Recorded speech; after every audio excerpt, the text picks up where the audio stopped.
Buenos días. Vamos ahora a terminar el tema 1 que inició Alicia la pasada semana, relacionado con la resolución de problemas de valor inicial de este tipo que estáis viendo en la transparencia. ¿De acuerdo? Luego intentaremos extender todo lo que hemos visto para ecuaciones tan sencillas como puede ser esta a ecuaciones un poco más complicadas. ¿De acuerdo? Acordaros que el día pasado estuvimos viendo únicamente uno de los métodos más sencillos para resolver problemas de valor inicial, que es el método de Euler.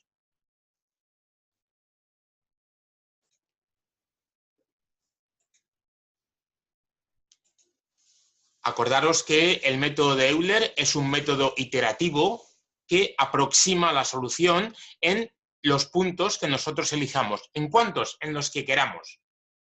En función de los que elijamos, va a determinar el error que yo esté cometiendo en cada punto. Todo eso ya os lo comentó Alicia el día pasado.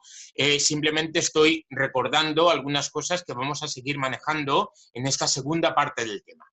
El intervalo en el que se trabaja es siempre un intervalo cerrado y acotado a B, y en ese intervalo conocemos la solución en el punto inicial, que es la condición inicial de nuestro problema, y se trata de elegir un mallado de puntos, tal como estáis viendo en la transparencia, un mallado de puntos, es decir, generalmente, de momento, en los métodos que estamos manejando, van a ser puntos X espaciados con una distancia entre un punto y otro que vamos a llamar H, y vamos a encontrar la solución de nuestro problema de valor inicial en todos los puntos que nosotros elijamos de ese mallado.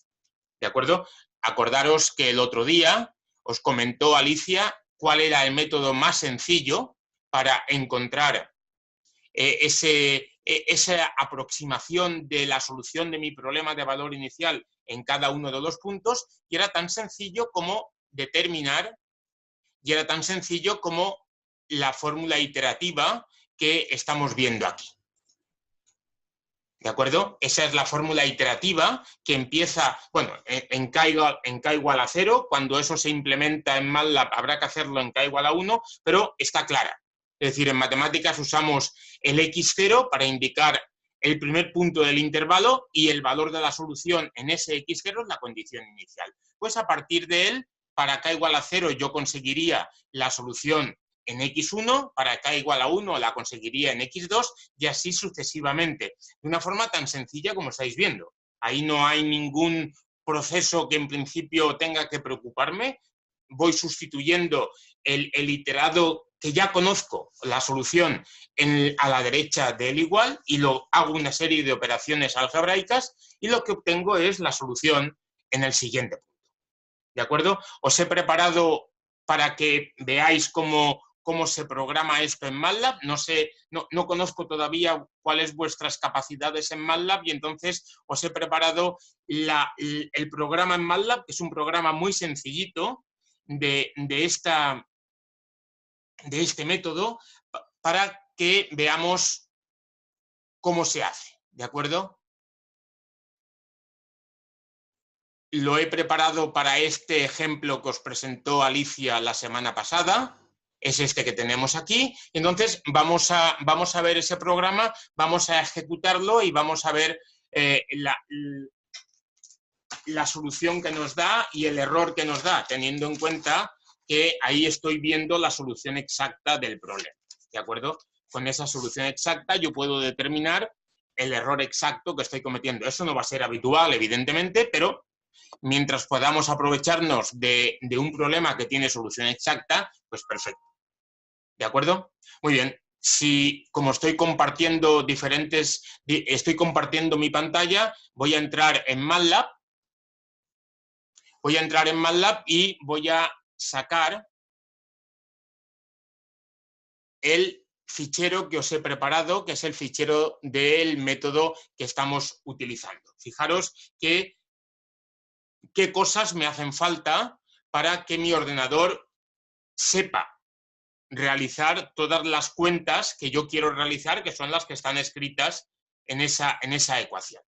Mi ordenador tiene que conocer la A y la B, mi ordenador tiene que conocer la función f que describe la ecuación diferencial. Recordar que la ecuación diferencial es y' igual a f de xy.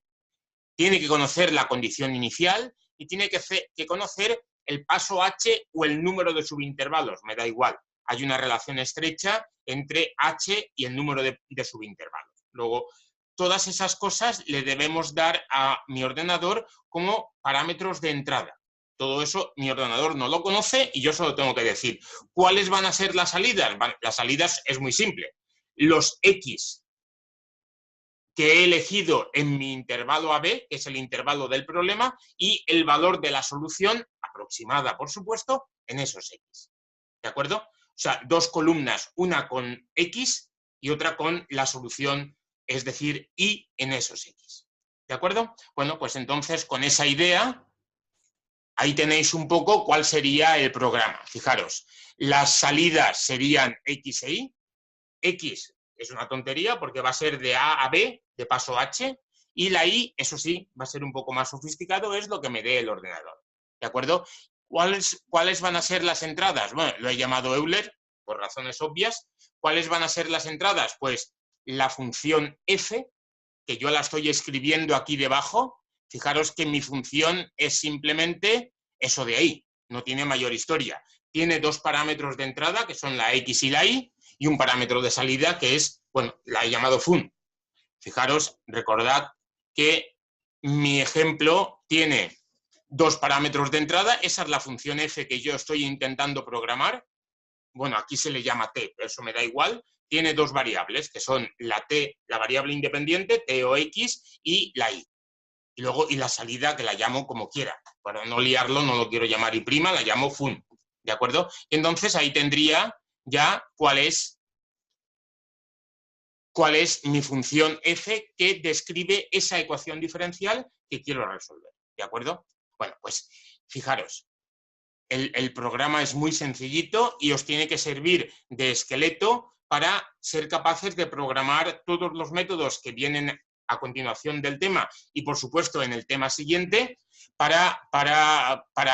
que son métodos mucho más complicados. ¿De acuerdo? Bueno, en primer lugar, elijo el paso h, es decir, la distancia entre los nodos equiespaciados. Como le he pedido como parámetro de entrada la n, pues la h es b menos a partido por n. Acordaros, con ese h estoy troceando mi intervalo en n subintervalos y estoy eligiendo realmente n más 1 puntos, de los cuales la solución en A ya la conozco porque es la condición inicial y me hace falta la solución en el resto de puntos, ¿vale? Lo que estáis viendo en la línea 5 es ni más ni menos una forma rápida de elegir los puntos, los nodos de la integración, ¿de acuerdo? Es decir, estoy cogiendo desde A hasta B de H en H, ¿de acuerdo? Bueno, en la línea 6 es simplemente para que me ponga el vector X en columna, no tiene mayor misterio, y aquí va a empezar, digamos, la parte de rellenar la salida Y. Yo en la salida Y, que va a tener tanta longitud como la salida X, ¿por qué? Porque voy a tener la solución aproximada en cada uno de los X. Si hay n más 1 X, pues tengo que tener n más 1 Y. Por eso lo que hago es inicializar esa salida a ceros o a lo que me dé la gana, ¿de acuerdo? Ahora iré cambiando esas componentes de ese vector, que es un vector columna, las iré cambiando por lo que me vaya dando Euler, ¿de acuerdo? La primera componente que aparece en la línea 9, pues esa está clara, porque la primera componente es lo que vale la solución en x0, es decir, en A, y eso me lo da el problema, que es el I0 que he metido como parámetro de entrada. ¿De acuerdo? Y ahora, para el resto de puntos, desde x1 hasta xn, hago un bucle for.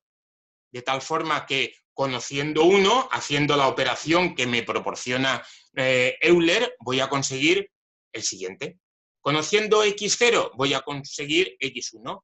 Conociendo x1, voy a conseguir x2 y así sucesivamente. ¿De acuerdo? De tal forma que aquí tenéis las dos fórmulas que representan al método de Euler. Cuando yo quiera programar otro método, básicamente tendré que cambiar esas dos líneas de comando, quizá complicándolas un poquito, porque la mayoría de métodos son un poquito más complejos que el método de Euler, pero básicamente con esas dos líneas modificadas tendré cualquier método. Desde Geum, que es el que vamos a ver hoy, hasta los rungecutas más sofisticados que veremos en el tema siguiente. ¿De acuerdo? Aquí tenéis que estar viendo claramente el método de Euler. La solución en el punto K+1, que es la componente K+1 del vector I, es la solución en el punto K más H por algo. Fijaros que eso responde exactamente a la fórmula de Euler que tenéis aquí. La solución en el punto K+1 es igual a la solución en el punto K más H por algo. ¿Y quién es ese algo? El valor de la F que he metido como parámetro de entrada en el punto XK y K, que es exactamente lo que estamos viendo aquí. K1 es el valor de F, estoy utilizando el comando feval. Es el valor de F en el punto XK e IK. Luego estoy reproduciendo de forma literal el método de Euler. ¿De acuerdo? Pues con ese programa ya puedo ser capaz de ejecutar, de resolver el problema que por otra parte tenéis resuelto en las transparencias, y simplemente lo que voy a hacer es, ya está guardado, simplemente copio toda la sintaxis de inicio, sin la palabra function,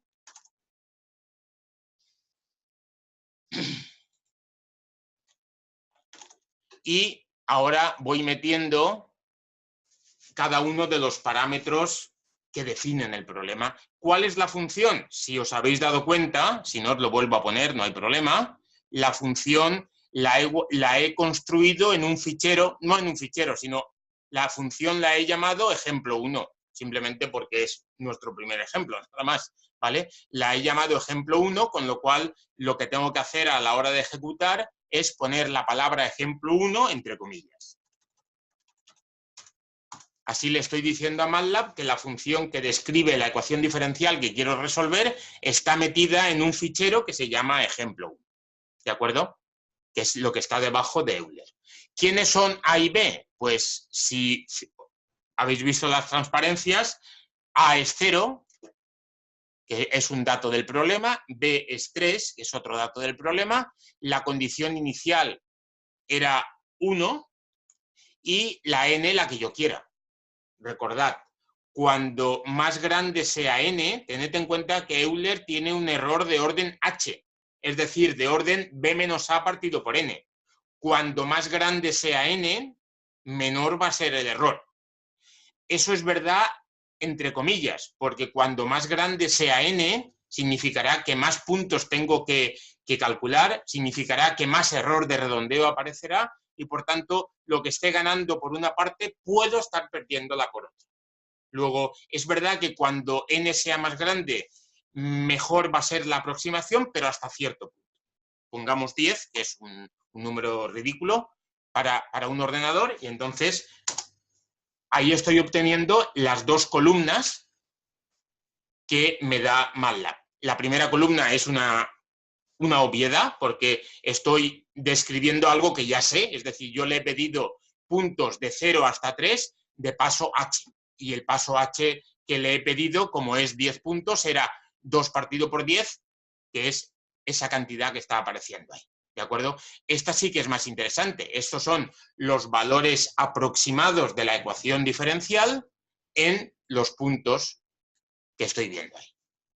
¿De acuerdo? Si yo hiciera un plot de ese par de vectores, estaría viendo cuál es la gráfica.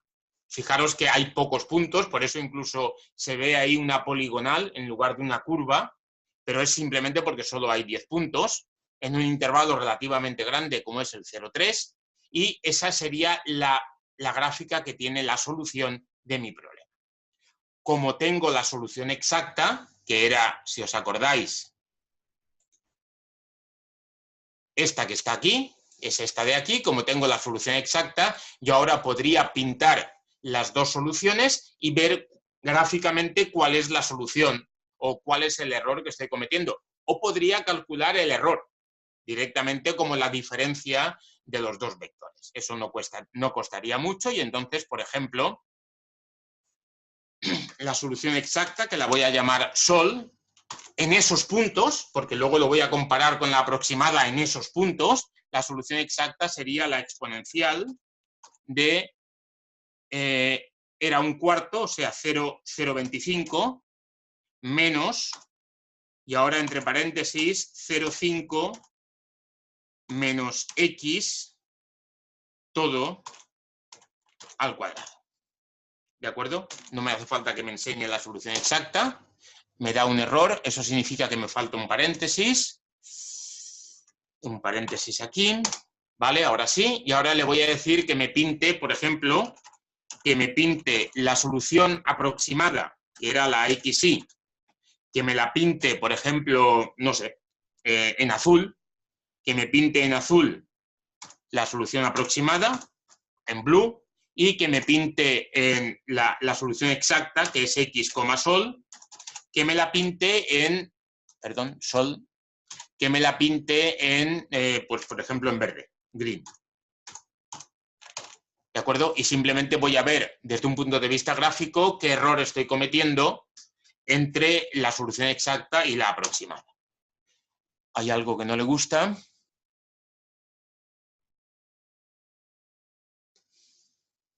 Vale, porque no he escrito bien la palabra plot. ¿Vale?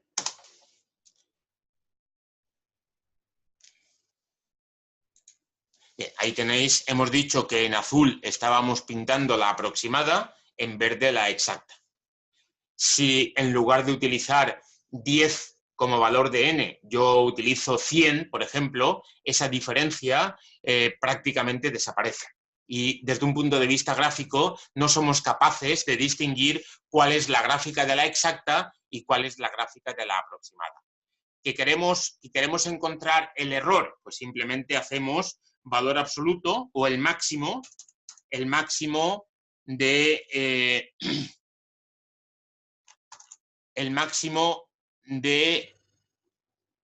el vector y menos sol. El máximo en valor absoluto, ABS. ¿De acuerdo? Del vector y, que tiene la solución aproximada, y el vector sol, que tiene la solución exacta. Y entonces, hombre, es un error relativamente grande. Estoy cometiendo un error de 2 décimas. ¿De acuerdo? Eso lo puedo mejorar. El error más grande que estoy cometiendo en cada uno de los puntos es de 2 décimas. Ese error lo puedo mejorar haciendo, como he dicho antes, la n más grande. ¿De acuerdo? Es decir, el paso h más pequeño. Acordaros, Euler es un método de orden h.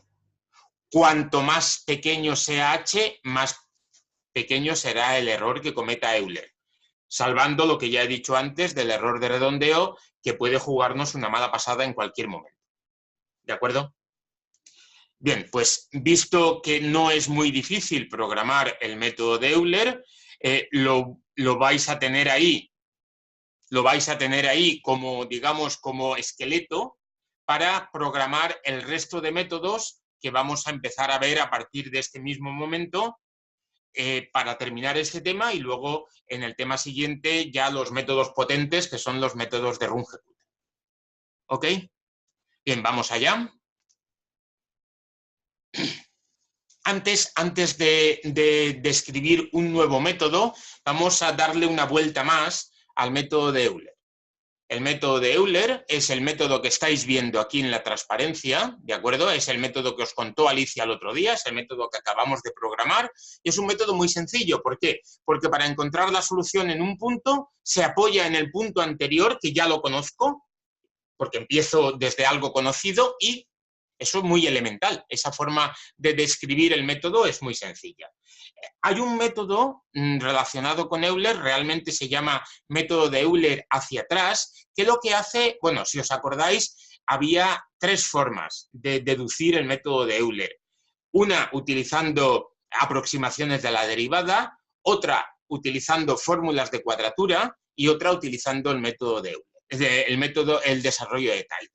¿De acuerdo? Bueno, pues si nos quedamos con la primera, aproximando la derivada, y en lugar de utilizar lo que os explicó Alicia el otro día, que es una aproximación, lo que se llama una aproximación progresiva de la derivada, utilizamos una aproximación de la derivada regresiva, como esta que estáis viendo en la transparencia. Perdón. Como esta que estáis viendo en la transparencia. Entonces, lo que obtenemos, y hacemos todo el proceso, tal como nos lo contó Alicia el otro día, lo que obtenemos es un método de Euler ligeramente distinto. ¿Por qué es distinto? Fijaros lo que estoy viendo ahí. Para encontrar la solución en el punto K más 1, me estoy apoyando en el K, pero también en el propio K más 1. Eso es culpa de haber utilizado una aproximación de la derivada regresiva.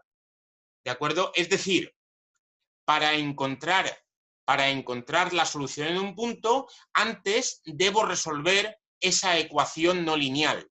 Acordaros que en el caso de Euler normal, la IK más 1 salía de forma inmediata haciendo un par de operaciones y conseguía el valor de IK más 1.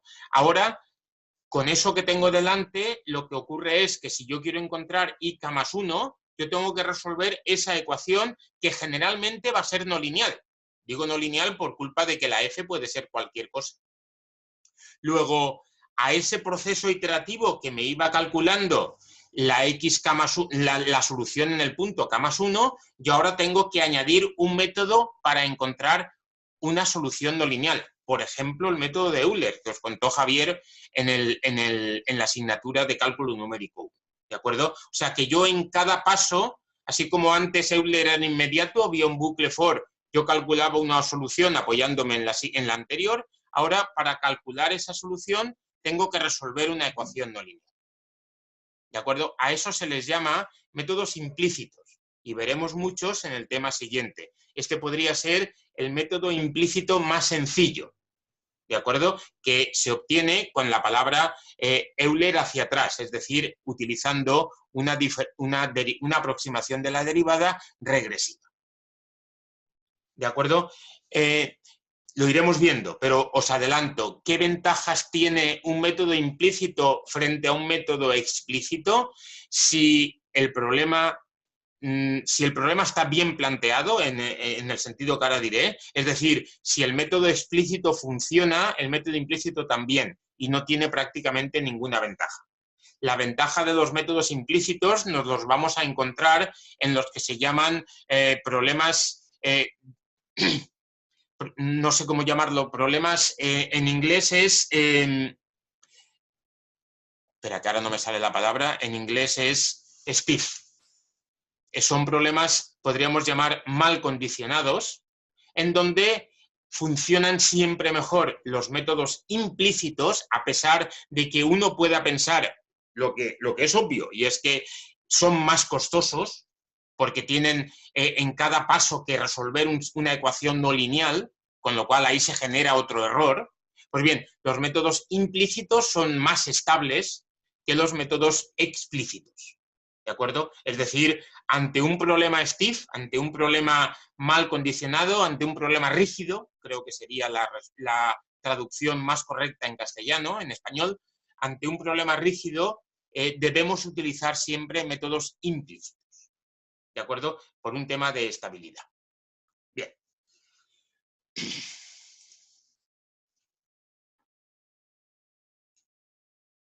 Este sería el algoritmo del método de Euler hacia atrás. Lo he programado para que lo tengáis también programado, al menos para que tengáis un programa de un explícito y un programa de un implícito.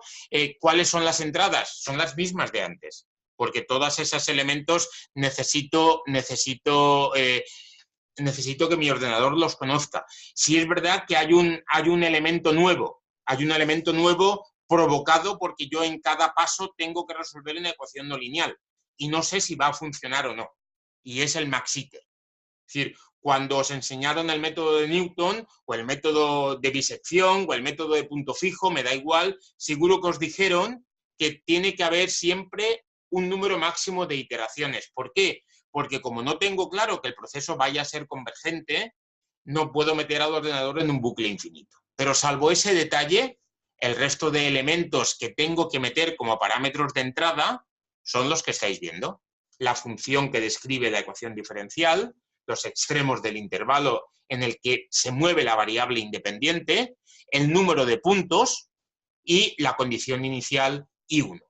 Es verdad que también me hace falta, por culpa otra vez, se me había olvidado comentarlo antes, por culpa otra vez del método que hay que utilizar para encontrar la solución en cada paso, ese método para resolver una ecuación no lineal, me hace falta una tolerancia. ¿Por qué? Porque los métodos para resolver ecuaciones no lineales no me dan nunca la solución exacta. Y yo tengo que fijar cuál es la cota de error que estoy dispuesto a cometer. Esa cota de error está metida en la palabra tol. Por todo lo demás, pues no hay mucho que rascar, fijaros. Le doy el valor del paso h, que acordaros que es b menos a partido por n. Le digo cuáles son los x en los que quiero trabajar, que es simplemente a, 2 puntos h, 2 puntos b. Ahí tengo el vector de nodos. Y inicializo el vector de soluciones de la ecuación. La inicializo, acordaros que en el programa de Euler estaba inicializado a ceros, lo puedo inicializar a lo que quiera, y empiezo a cambiar. ¿El primer valor que cambio del vector i? Pues obviamente el primero. ¿Por qué? Porque en la primera componente de i, yo tengo la condición inicial de mi problema, con lo cual ese lo cambio. Y ahora, con un bucle for, voy a ir cambiando cada una del resto de componentes de i. Cuidado, que aquí ya no es tan sencillo como antes. Antes lo cambiaba de forma natural. Ahora este paso me está diciendo, para encontrar la siguiente componente de i, tienes que resolver una ecuación no lineal que está escrita de esa forma. Generalmente vamos a utilizar métodos de punto fijo. En el programa que os he escrito en la siguiente transparencia, estoy utilizando el método de Newton, que es un caso particular de métodos de punto fijo. Una vez que tenga resuelto este punto, es decir, una vez que ya el ordenador, con mi tolerancia y con todas mis cosas, me haya dicho, vale, este es el valor, pues ese va a ser la nueva coordenada del vector i, es decir, ese va a ser la solución aproximada de mi problema en el punto x, 1. Cuando acabe el bucle for, pues habré rellenado todas las posiciones del vector i, y ya mi problema habrá terminado sacando por pantalla x e y, que son los nodos en los que estoy buscando la solución aproximada de mi problema, y precisamente es el vector y, que son esa solución aproximada del problema. ¿De acuerdo? Bien, aquí, bueno, aún no va a llegar el programa. Aquí simplemente os estoy poniendo con el mismo ejemplo de antes, simplemente para que comparemos. Acordaros, el mismo ejemplo de antes funcionaba bien. El mismo ejemplo de antes con Euler, que nos contó Alicia, hombre, con 2 puntos, pues la verdad que es un poco ridículo, o con 4 o con 8, pero incluso ya a partir de 16 la cosa iba bien, ¿de acuerdo? Ese es el error que yo estaba obteniendo con Euler normal, con 32 ya era un error de centésimas, y con 64 bajaba un poquito, ¿de acuerdo? Es lo que decíamos antes, de que a medida que la h es más pequeña, yo voy consiguiendo mejores errores. Gráficamente, pues también se ve. Ahí estoy dibujando el 8, el 16 y la solución exacta, y estoy observando que a medida que el n aumenta, pues me voy acercando a la solución. ¿De acuerdo? No olvidaros nunca del error de redondeo, por favor. Bueno, pues en el caso del explícito, del implícito ocurre algo parecido. Pero fijaros que mientras que en estos 3 casos el explícito funcionaba bien, incluso en este, aquí funciona muy mal. Fijaros qué error. Error de 10 elevado a 16, de 10 elevado a 113. O sea, además se está viendo rápidamente gráficamente que las aproximaciones que me da el método de Euler implícito para esos valores de n son espantosas. Sin embargo, de repente, cuando le doy 64 subintervalos, es decir, 65 puntos, no solamente mejora sustancialmente con respecto a antes, sino es que mejoras incluso con respecto al método explícito. ¿De acuerdo? Eso va a ser también un comportamiento más o menos habitual de los métodos implícitos. Hay que saber elegir, cosa que no existe ninguna fórmula para ello, hay que saber elegir qué métodos van a empezar a comportarse, perdón, qué métodos no, con qué cantidad de puntos voy a empezar a ver un comportamiento razonable de mi método implícito, a pesar de que en los puntos, con la cantidad de puntos anteriores, el comportamiento era bastante nefasto, como estáis viendo. ¿De acuerdo? Insisto, en el caso de 64, ha mejorado de forma drástica con respecto al valor de las n anteriores y además ha mejorado incluso con respecto al mismo n para el método explícito. ¿De acuerdo?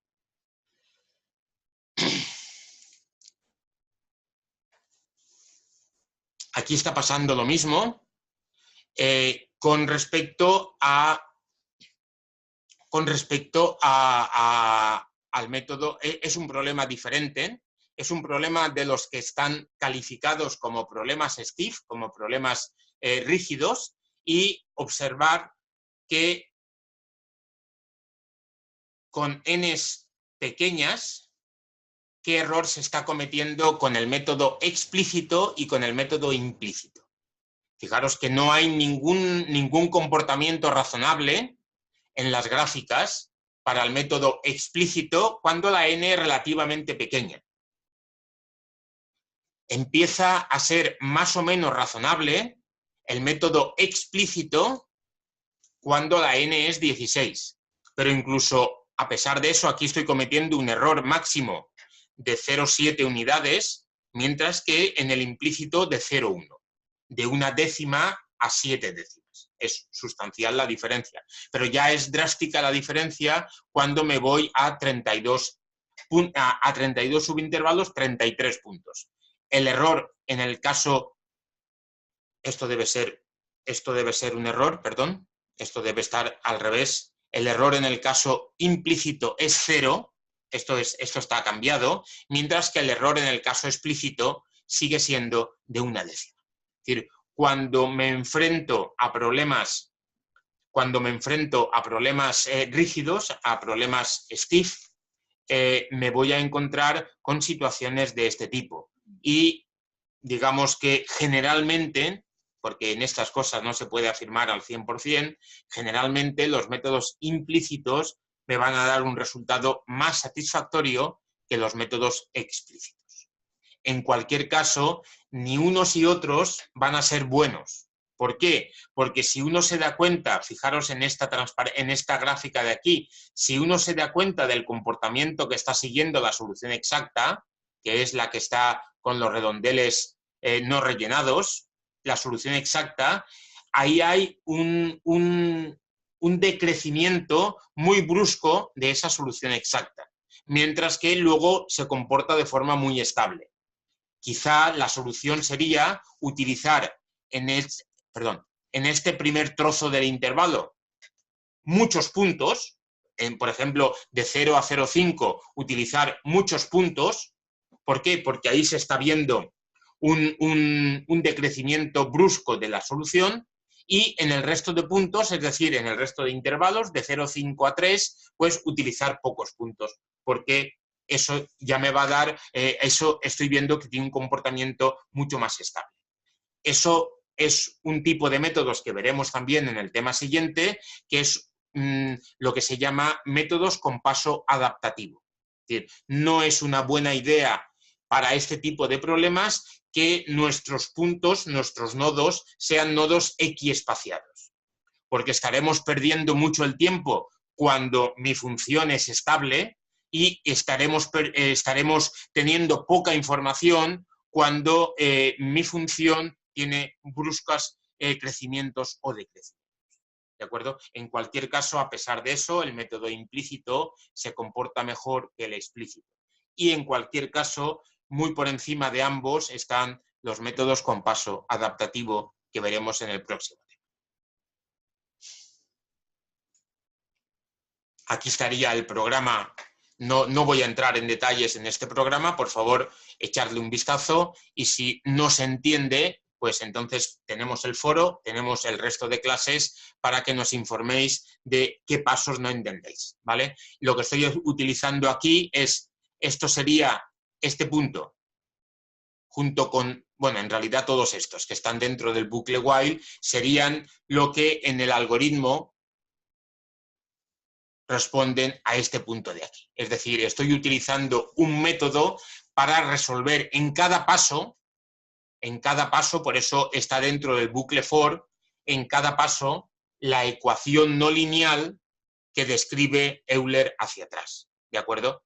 Entonces, en esto, fijaros que este bucle es un poco el método. ¿Qué método estoy implementando ahí? Aplicado a este ejemplo, ¿eh? Porque claro, esto habrá que modificarlo en función del ejemplo. Ahí estoy aplicando el método de Newton para resolver en cada paso la ecuación no lineal que aparece, ¿de acuerdo? Está dentro del bucle for y esto es lo que sustituye a lo que en el caso de Euler normal era simplemente el k más 1 es igual al xk más h por f.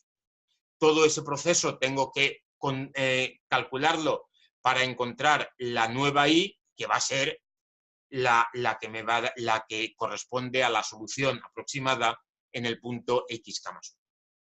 ¿De acuerdo? Es la diferencia. Claro, los métodos implícitos son más complicados de programar. Ese es el inconveniente. Ya hemos mencionado cuáles son las ventajas. ¿De acuerdo?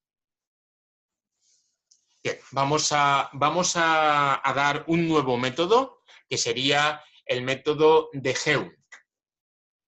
Acordaros, cómo aproximábamos o cómo deducíamos el método de Euler. Es cuestión de volver hacia atrás en el caso, en la teoría, y el método de Euler lo aproximábamos o lo deducíamos, mejor dicho, de varias formas. Una de ellas era utilizando aproximaciones de la integral. Acordaros que yo estoy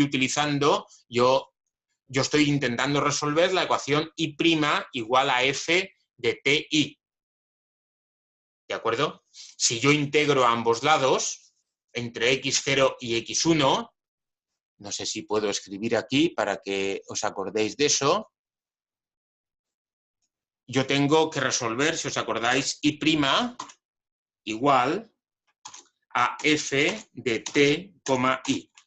Una de las formas que teníamos para aproximar los distintos métodos, en este caso para deducir el método de Euler, era yo integro a ambos lados entre x0 y x1. Como la integral de la derivada es la propia función, aplico integral definida y tengo i de x1 menos i de x0 igual a la integral. Entonces, esta es la misma fórmula que vimos en el método de Euler. Solamente que llegado a este punto, Euler dijo, voy a aproximar esa integral o voy a aproximar esta f por su valor en el punto x0. Bueno, es una opción. Y de esa forma tiene la integral resuelta sin problemas. ¿Cómo se le ocurrió a Geum aproximar esa integral? Mediante el método de trapecios. El método de trapecios tiene esta forma de aproximar la integral, que no es ni más ni menos que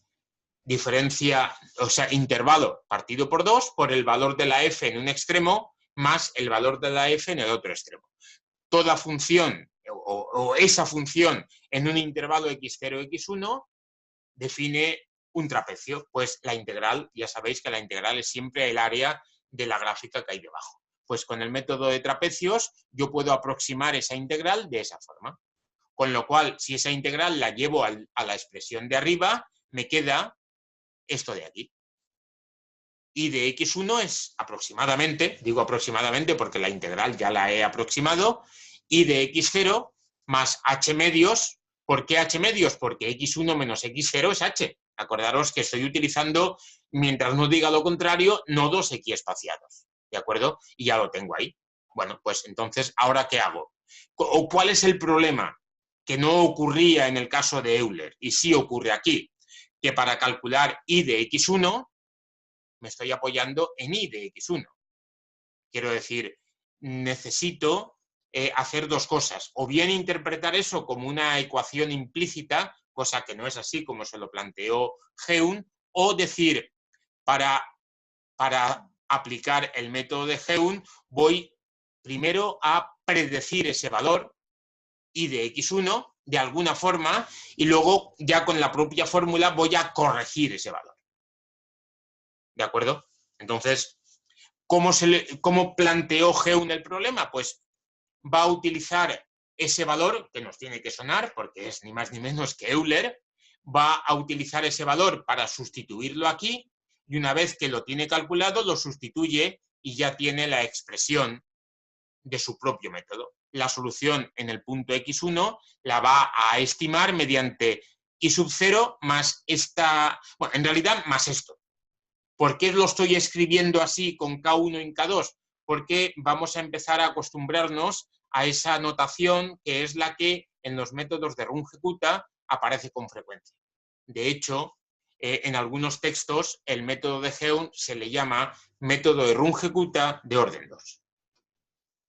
¿De acuerdo? Pero simplemente es llamar K1 y K2 a cosas que están apareciendo aquí. Fijaros, K1 no es ni más ni menos que este primer sumando, el 1 medio lo dejo fuera, H por F, y luego el K2 no es ni más ni menos que H por esta F. Y barra 1 la estoy sustituyendo por I0 más K1. Fijaros, I barra 1 es I0 más K1.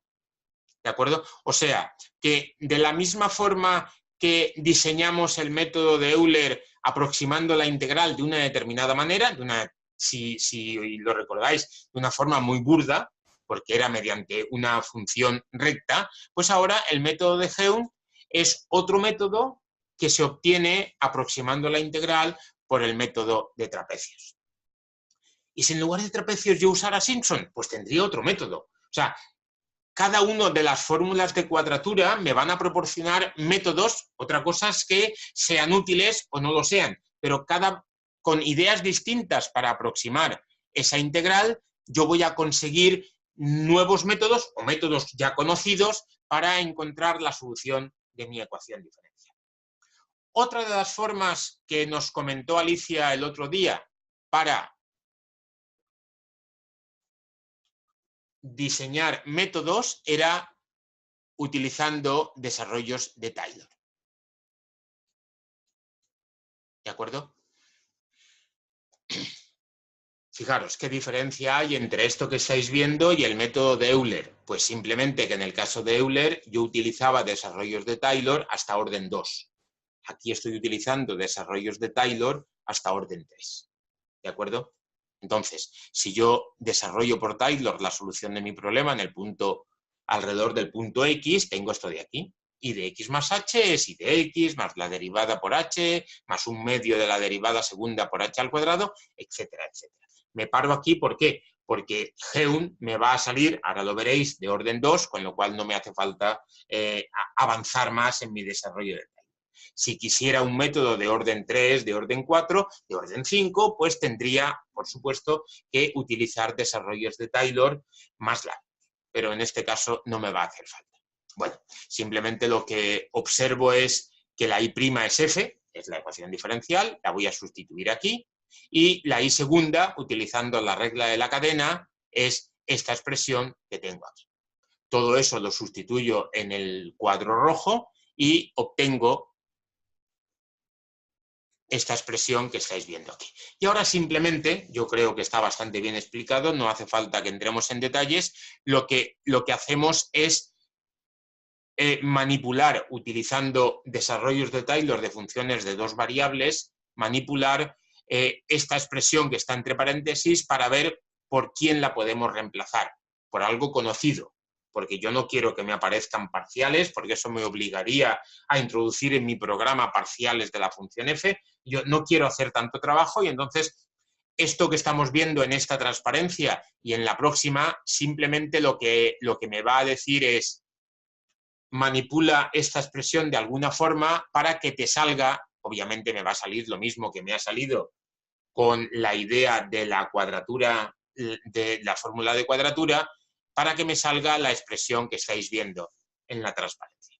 Con esa expresión yo ya estoy en condiciones de decir que el método de Heun tiene este aspecto, que no es ni más ni menos que el que hemos deducido de otra manera. ¿De acuerdo? Observar que es exactamente la misma expresión, que estoy utilizando el K1 y el K2 simplemente porque va a ser la notación habitual cuando entremos en métodos de Runge-Kutta, y estamos hablando de un Runge-Kutta de orden 2, porque podemos demostrar este resultado que hay aquí. Única condición, que mi función f sea de clase C super 2, perdón, C super 3, ¿de acuerdo? Si mi función f es de clase C super 3, yo puedo asegurar que el método de Heun es un método convergente con esa cota para el error de truncamiento local y esta cota para el error de truncamiento global, ¿de acuerdo? Va a ser un método de orden 3 localmente, pero ya sabéis que siempre hay una unidad distinta entre el error de truncamiento local y el global, ¿de acuerdo? A nosotros, obviamente, nos interesa el error de truncamiento global. Euler era de orden 1, Heun va a ser de orden 2, ¿de acuerdo? Las condiciones no son muy exigentes, o sí, porque en realidad estoy pidiendo que la f sea de clase C super 3. ¿De acuerdo? Ahí tendríamos el algoritmo. Como es un método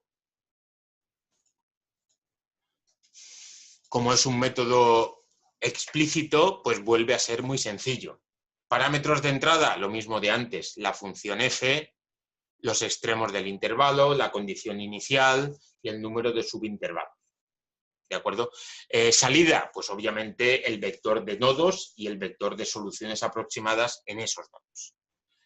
Y en el proceso, pues bueno, voy a generar el vector de x, acordaros, x es igual a 2 puntos h, 2 puntos b, eso va a ser siempre estándar. Voy a inicializar el vector de is, que su primera componente va a ser la condición inicial, y a partir de ahí el resto de componentes van a venir marcadas por las fórmulas que describen el método de Heun, que son exactamente las que hemos deducido hace un momento. ¿De acuerdo? Y de esa forma, y de forma muy sencilla, se puede ir rellenando el vector de is. ¿Existe un método de Heun implícito? Sí. Lo que ocurre es que, como ya vamos a ver en el tema próximo, métodos implícitos más potentes, pues no vale la pena repetir todo lo que hemos hecho para el método de Euler implícito. ¿De acuerdo? El método de Euler implícito sí que quería contároslo para que vierais cuál es la filosofía de los métodos implícitos. El método de Heun implícito no merece la pena teniendo en cuenta los métodos implícitos que os vamos a contar en el próximo. Ahí tendríamos el mismo problema de antes. Ahí tendríamos el mismo problema de antes. No sé por qué no puedo cargarme esto. Bueno, ya lo descubriré para el próximo día. Este es un problema que ya vimos, perdón, este es un problema que ya vimos antes, el mismo, pero ahora lo voy a hacer con el método de Heun. ¿De acuerdo? Acordaros que en el caso de Euler, bueno, lo podemos recordar, no creo que cueste demasiado. En el caso de Euler, con 64 subintervalos, en el caso de Euler normal, no el implícito, teníamos un error de 4 centésimas. ¿De acuerdo? Estoy hablando del error máximo calculado como el máximo de los errores en cada uno de los puntos. ¿De acuerdo? Bueno, pues en el caso de Heun, haciendo lo mismo, lo hemos calculado para diferentes valores de n, estoy cometiendo un error, en el caso de 64 subintervalos, de 5/10 milésimas. ¿De acuerdo? Es sustancialmente mejor, de hecho gráficamente también se aprecia, pero bueno, simplemente estamos comparando, cosa que no debemos hacer, el método de Euler, que es de orden 1, frente al método de Euler, que es de orden 2. Estamos diciendo que el error que se comete en Euler es h, más o menos. El error que se comete en Heun es h². Como h es un número más pequeño que 1, pues la potencia al cuadrado lo va a hacer mucho más pequeño que la potencia. ¿De acuerdo? Bueno, se trata un poco de que juguéis, utilizad el programa que hemos visto del método de Euler, no cuesta mucho a partir de ese programa construir el método de Geun y ir jugando para que veáis lo mismo que pasaba en el método de Euler. Y es que a medida que la n es más grande, a medida que la h es más pequeña, por tanto, la solución aproximada se aproxima más a la solución exacta. Hasta que en algún momento el error de redondeo nos da una sorpresa. ¿De acuerdo? ¿Cuál es ese momento? No se sabe. Depende siempre del problema, de la longitud del intervalo en el que estamos trabajando, bueno, básicamente de esas dos cosas. Del problema, digo, de la función que describe la ecuación diferencial, que en este caso es esta. ¿De acuerdo? ¿Qué pasa si en lugar de tener una ecuación tan sencilla como esta que tengo aquí, ¿qué pasa si en lugar de tener una ecuación de esta, que es la que hemos resuelto con Euler o hemos resuelto con Geun, yo tengo, por ejemplo, una ecuación de orden 2, de orden 3, de orden 14, o tengo un sistema de ecuaciones diferenciales? ¿Cómo puedo abordar mi problema con la técnica que hemos visto, por ejemplo, de Euler y de Geun, que en general me va a servir lo que os voy a contar, sea cual sea el método, porque vamos a seguir explicando métodos únicamente para ecuaciones de ese tipo, ecuaciones de primer orden, pero su extensión a sistemas o su extensión a ecuaciones de orden superior va a ser la misma, independientemente de que yo quiera extender Euler, Geun o cualquiera de los métodos que vamos a estar describiendo. ¿De acuerdo? Bueno, la idea es la siguiente.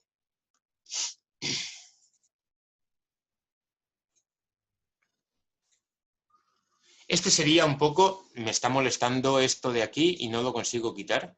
Bueno, esto sería un poco un par de ejemplos de lo que quiero resolver.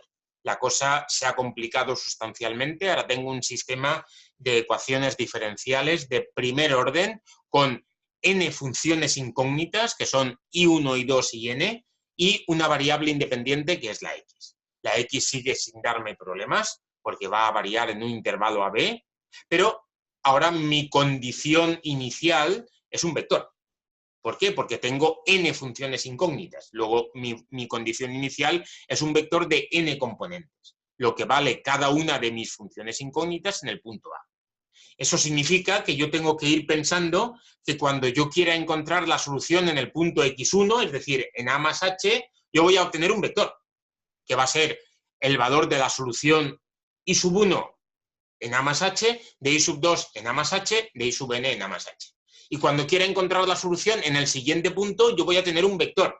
Es decir, la idea es que cuando yo quiera resolver un problema de valor inicial que venga modelizado por un sistema de ecuaciones diferenciales de primer orden, yo tengo que trabajar siempre en forma vectorial, en ningún momento en forma escalar, como ocurría en el caso de Euler o de Geun.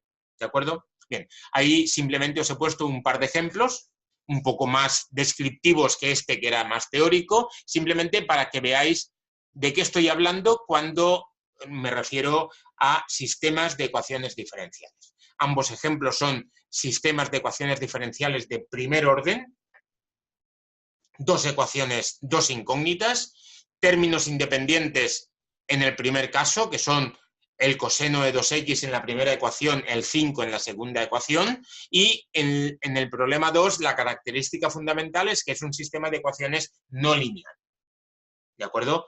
Mientras que el primero es un sistema de ecuaciones lineal.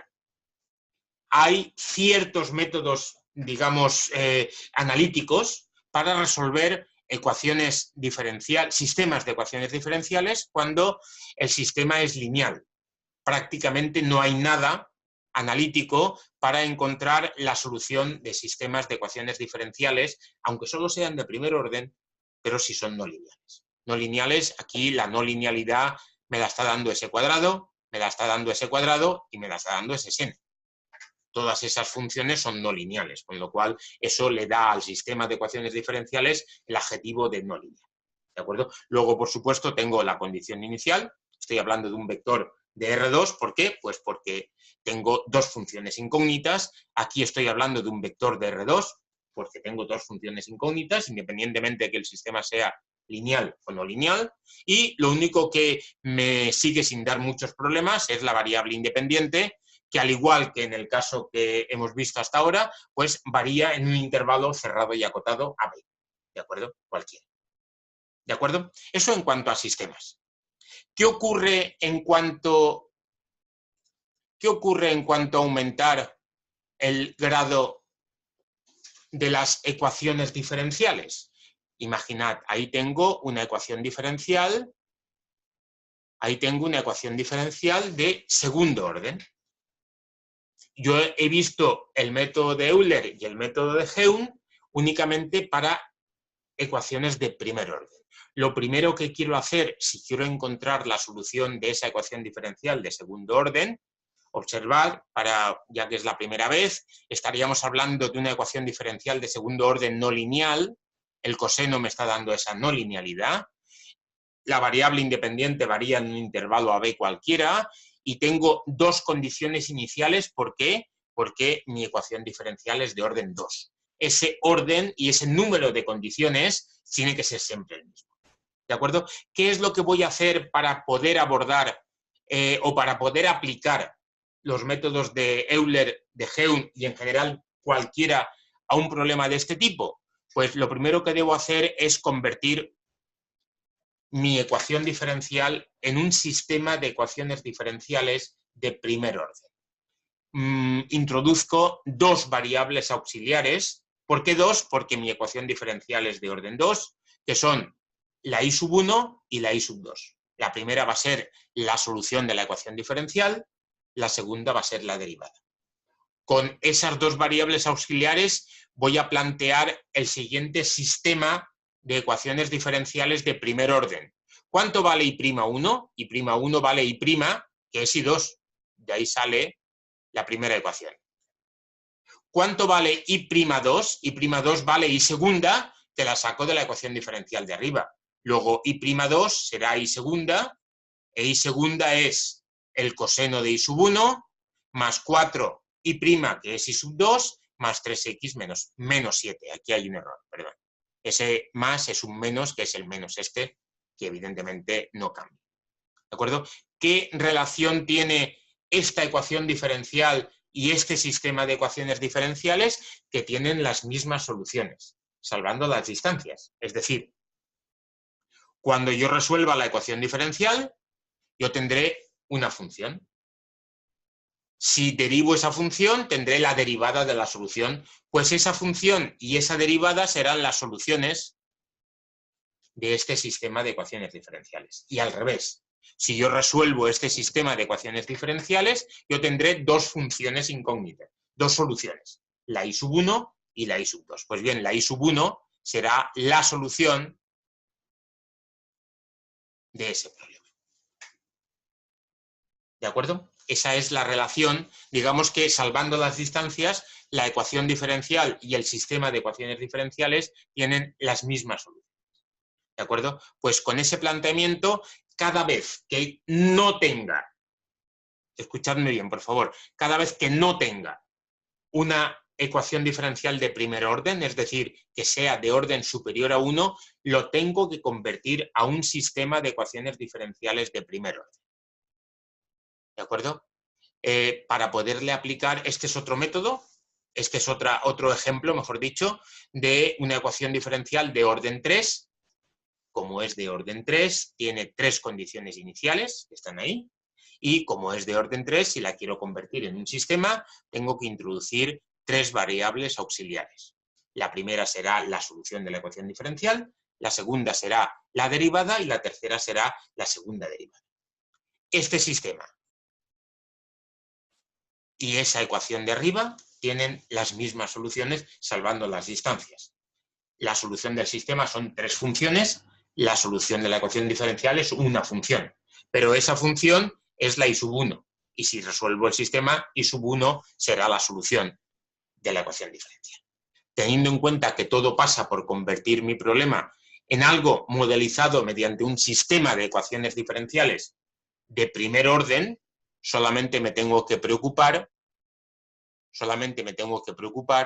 de resolver sistemas de ecuaciones diferenciales de primer orden. Si mi sistema es de orden superior a 1, tengo que convertirlo en uno de primer orden, equivalente. Si no, no voy a poder aplicar las técnicas numéricas que estamos analizando. Todo pasa porque mi problema esté modelizado por una ecuación de primer orden o por un sistema de ecuaciones diferenciales de primer orden. Una vez que hemos conseguido eso, pues todo es bastante mecánico. Todo lo que afecte a los nodos no me van a dar ningún problema porque los nodos no han cambiado sustancialmente. La X varía en un intervalo AB, el paso H será aquel que yo quiera con la cantidad de puntos subintervalos n que yo quiera y una vez que tengo la H, pues el vector de X es lo que hemos dicho. Eso que hay ahí o A, 2 puntos H, 2 puntos B. Primeras diferencias sustanciales con respecto a lo que hemos visto hasta ahora. El vector I0, que es la condición inicial, es eso, un vector. ¿De acuerdo? Y eso significará que la solución en el instante o en el punto x más 1 será otro vector. ¿Cómo calcularé ese vector? Pues simplemente como lo estáis viendo aquí. Aquí es una traducción literal del método de Euler, pero para sistemas. Es, digamos, una notación vectorial del método de Euler. El vector que me da la solución de mi sistema en el punto x más 1, que tendrá n componentes, va a ser igual a la solución en el punto anterior más h por una k. ¿Quién es esa k? ¿Os acordáis de lo que aparecía aquí en el método de Euler? Aparecía f de x, y. Bueno, pues exactamente es eso, con la única salvedad que mi f ahora es una función vectorial. Esa f es la función que describe el sistema de ecuaciones diferenciales. Es una función de Rn más 1 en Rn, cuyas funciones coordenadas son f1, f2, fn. ¿De acuerdo? Y simplemente estoy haciendo una notación vectorial para construir el método de Euler para resolver, en lugar de una ecuación diferencial de primer orden, un sistema de ecuaciones diferenciales de primer orden. Si somos capaces de extender la idea que hemos desarrollado para Euler. Digo Euler, por decir un ejemplo, me sirve para cualquiera. Extender esa idea al caso vectorial, no tendremos ningún problema primero en saber programar esto y luego en entenderlo. ¿De acuerdo? Porque simplemente cada vez que hable de la solución en un punto estoy hablando de un vector. ¿Por qué? Porque mi solución tiene ahora n funciones incógnitas. ¿De acuerdo? Bueno, pues con esto se acaba el tema. Ahí tenéis algunas referencias. No sé si están en... Bueno, el Burden es un libro interesante, ya lo hemos mencionado. Es un libro que está en español. Es un libro que yo creo que como tiene algún tiempo, porque en matemáticas 2002 es la prehistoria, entonces es un libro que seguramente lo podremos encontrar en la web ya de acceso libre. Esto es una dirección web en donde, bueno, hay problemas resueltos que pueden seros de utilidad, que abordan lo poco que hemos visto. Recordad que básicamente hemos visto, aparte de los conceptos de orden, criterios de convergencia y el método de Euler y el método de Heun, no hemos visto nada más.